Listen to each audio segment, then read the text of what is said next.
The accountant's trap. They thought they were clever. 120 beige luxury homes, manicured lawns, sparkling driveways, all sprouting like mushrooms after a monsoon on land that didn't belong to them. Their mistake? They forgot to ask who owned it. Or worse, they assumed he was too naive to fight back. What they didn't know was this. I'm Thomas Grayson, a forensic accountant with 15 years of experience specializing in property fraud. I've hunted down embezzlers in Dubai, traced shell companies through the Bahamas, and now, apparently, I had to clean up a mess in my own backyard. Literally. The morning sun greeted me like an old friend when I returned to Arizona after a 6-month consulting job in London. The sky stretched wide and unforgiving above the desert, and I was finally home, to settle down, to breathe, to find peace on the 50 acres my Aunt Clara left me when she passed. That peace shattered 5 minutes before I even stepped foot on the property. The Uber driver slowed down, squinting out the windshield. Sir, are you sure this is the right address? This looks like a suburb. A suburb? My heart clenched. I looked up to see rows of identical homes stretching into the horizon. Beige stucco, red tile roofs, decorative fountains. Perfect. Sterile. Expensive. A pristine sign arched over the entrance, Citron Meadows, an Emerald Heights community. I didn't wait for change. I threw open the door and walked, fast, toward a sales office with glass doors and white trim. Inside, a cheerful blonde in a blazer jumped up. Welcome to Citron Meadows. Are you here for a tour of Phase 2? We're nearly sold out. I didn't smile. I reached into my leather bag and pulled out my deed. I'm here to find out why there are houses on my land. Her smile faltered. Oh, you must be Mr. Grayson. One moment. She tapped nervously on her keyboard. Ms. Veronica Klein, our HOA president, said to direct you to her office immediately if you ever showed up. Her office was on the second floor of a building that looked more like a bank than a neighborhood center. As I walked through the development, every detail screamed artificial luxury. Streets named Emerald Loop, Topaz Way, and Sapphire Drive. Decorative mailboxes. Coordinated shutters. Residents walking dogs glanced at me like I was a thief in daylight. I walked past where my aunt's wildflower meadow once bloomed, now buried beneath sidewalks and hydrangeas. Veronica's office was exactly what I expected, all mahogany, marble, and menace. She rose when I entered, extending a hand as cold as her stare. Thomas, she said smoothly. We've been expecting you. She slid a folder across the desk, polished nails tapping. All the proper notices were sent. We waited for your response, but nothing. So, as per HOA bylaws established when the land was first zoned, we proceeded. By the book. I opened the folder. Deeds. Letters. Certified mail receipts. All addressed to 412 Paloma Avenue. My aunt's house. Demolished 2 years ago. You sent all this to a dead address, I said flatly. We followed protocol, she replied, lips tight with a predator's smile. It's not our responsibility to track down owners who don't update their records. You knew, I said. You knew she passed. She didn't deny it. That night, I did what I always do. I followed the money.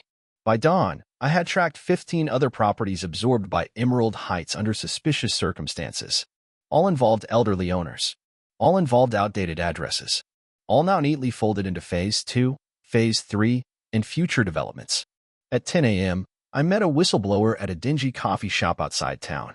Allison Dean, 28, freshly graduated from law school, once a loyal employee of Veronica Klein. Now blacklisted. She's not just running a homeowners association, Allison said. She's running a criminal syndicate. Allison handed me a folder thick with internal emails, forged signatures, financial records, and environmental reports. Your aunt was one of the few who fought back, she added quietly. She knew Veronica's game and tried to stop it. When she realized her time was short, she changed her will. She left the land to someone who could expose the whole operation. Someone like me. Among the documents was an email where Veronica joked about sending letters to the old lady's ghost and fishing in a dry pond. I read every word with a cold fury. Then I found it, a reference to a buried cache beneath the old oak tree. That night, Allison and I dug behind the dry creek bed. Beneath the roots of the once grand oak, we found a waterproof container packed with original HOA documents, a diary, and a geological survey from 1997, revealing natural gas deposits beneath the land. That was the true prize. Veronica had built her empire on stolen earth. And I had the proof. The next phase was delicate. We staged a negotiation. I played the overwhelmed heir ready to accept a pittance. Allison, pretending she'd switched sides, acted as Veronica's fixer. At the community meeting, I stood before angry homeowners, the same ones who'd glared at me when I arrived. "I don't want to displace families," I said, "but I deserve compensation." Veronica offered $200,000. I played hesitant. Jim Colton, her developer partner, leaned forward and grunted, "Take the offer, or spend the next decade in court." That's when I played the recording. Veronica's voice, crystal clear. Of course I knew she was dead. That's why we sent the notices there.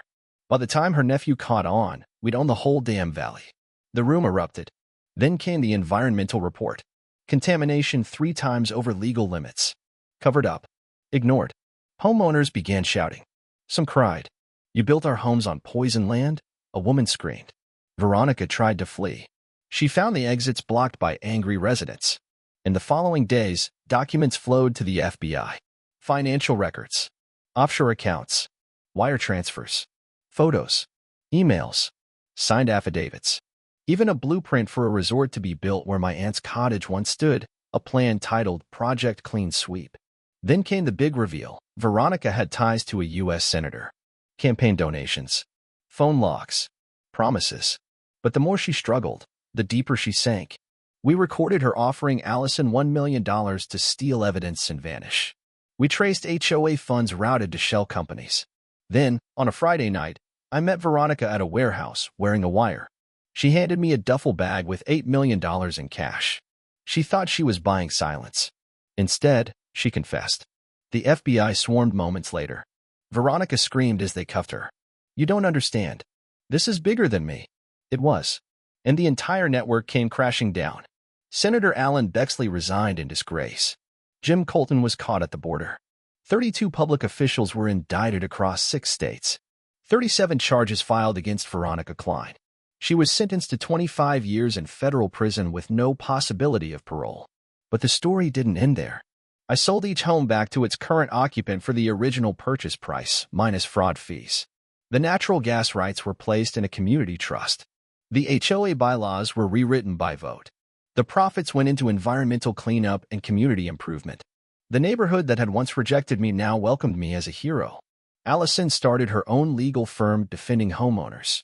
My aunt's wildflower meadow bloomed again, not with flowers, but laughter, in a community park built where Veronica's office once stood. And as I stood in front of the playground on a quiet afternoon, the Arizona sun warm on my back, I whispered into the wind, "Thank you, Aunt Clara. We got her." Justice had not only been served, it had been planted, nurtured, and allowed to grow into something better. And in the end, the best revenge wasn't money. It was a community reclaimed, a legacy honored, and a trap turned back on its maker.